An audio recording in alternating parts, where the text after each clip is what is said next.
Customers are still reaching out to News 12 about issues with the internet company Brightspeed. Last week, News 12's Maya Cruz brought you the experience of a former customer. And tonight, she joins us now in the studio with new complaints from a current customer. Maya, she says she's had to wait a month for internet repairs.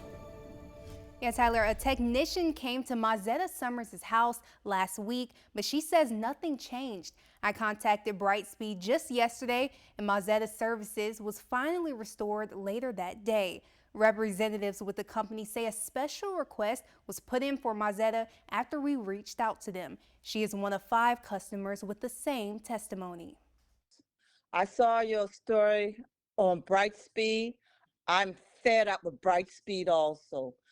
This was the voicemail we received from Mazetta Summers, a customer of Brightspeed for the last 3 years. She says she's been having issues with her service dating back to last year. My first problem was back in September. Mazetta says she's been in continuous contact with the company regarding issues with her landline and internet services. She and her husband are retired and live in Ayden, a rural Pitt County town where she says the signal is spotty. I can hear you, but there's static. And the internet is unreliable. No internet since the 6th of February. And when I mentioned it to them, they were saying where I live because of the location, this is the highest internet speed I can get. It's a service she depends on heavily for entertainment, communicating with family members, and keeping up with her health providers. I'd rather have the internet because the screen is small. Mazetta says the lengthy time window for repairs is also an issue.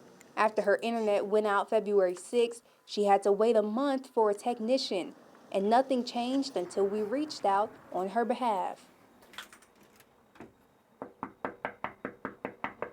We're hearing those same frustrations from several Brightspeed customers who reached out to WCTI. We contacted the North Carolina Utilities Commission to see if any complaints were made, and we have yet to hear back.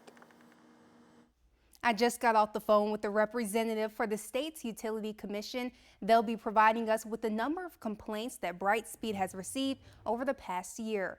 Also, we did hear from the Director of Government Affairs for Brightspeed, who says good news is coming to customers right here in Eastern Carolina, a multi-billion-dollar fiber build in the area.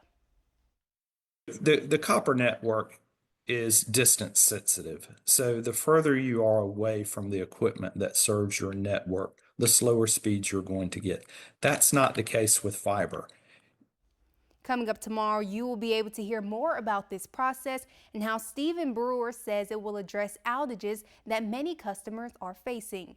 In the studio for News 12, Maya Cruz.